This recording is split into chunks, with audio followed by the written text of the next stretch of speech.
Good afternoon and welcome to Pakistan Today News from our London studio. I'm Chris Taylor. The ruling coalition in Pakistan has approved the draft of the 27th constitutional amendment, setting the stage for sweeping changes in the country's political and judicial landscape. The amendment calls for the creation of a federal constitutional court and grants significant protection to the president, including lifetime immunity and the elevation of the field marshal rank. Critics warn that such provisions could weaken judicial independence. Key parliamentary committees have already cleared the bill amid an opposition boycott, empowering senior officials to finalize details before it is formally tabled in the Senate. Federal cabinet ministers have also made a high-level visit to Turbat, where they met National Party chief Dr. Abdul Malik Balak in a bid to secure his party's support for the controversial amendment. The delegation, which included senior federal officials and Balochistan's chief minister, carried a message from Prime Minister Shehbaz Sharif. However, despite the government's outreach, the National Party has reaffirmed its rejection of the proposal, calling it a direct threat to the spirit of Pakistan's constitution. Meanwhile, strong political backlash continues to grow. Mahmood Khan Achakzai, leader of the Tehreek Tahaffuz-e-Ain-e Pakistan, or TTAP, has denounced the proposed amendment as a 9/11 on Pakistan.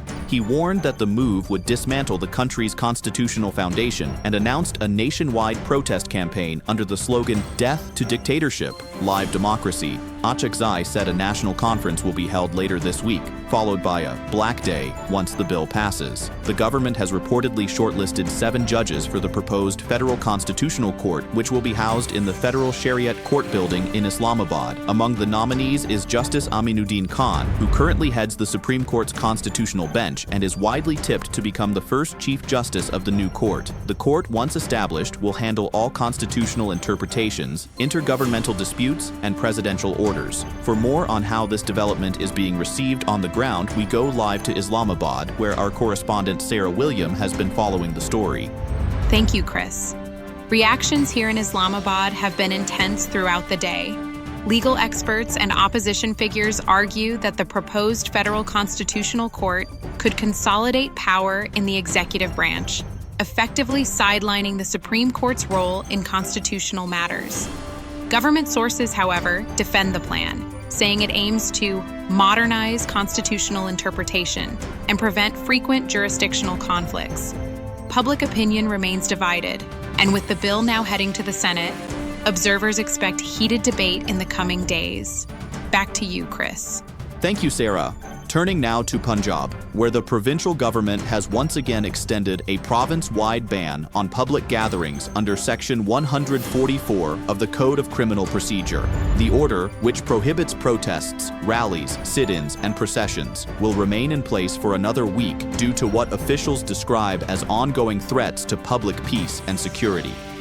Authorities say the restrictions also cover the carrying of arms, use of loudspeakers, and distribution of provocative materials. This marks the 4th consecutive extension of the order, reflecting continued security concerns across the province. In economic news, deregulation of medicine prices in Pakistan has led to an average increase of 32% since February this year, according to a recent national survey. While the pharmaceutical industry claims the actual rise is closer to 15%, consumers report that certain essential drugs have doubled in price. The policy has helped improve supply and reduce shortages, but the government has indicated it will investigate any price hikes exceeding 50% for possible market manipulation. And finally, Iran has stepped forward, offering to mediate between Pakistan and the Afghan Taliban amid escalating border tensions following stalled negotiations between Islamabad and Kabul. Iranian Foreign Minister Sayed Abbas Araghchi spoke separately with Pakistan's Foreign Minister Ishaq Dar and the Taliban's acting Foreign Minister Amir Khan Muttaqi.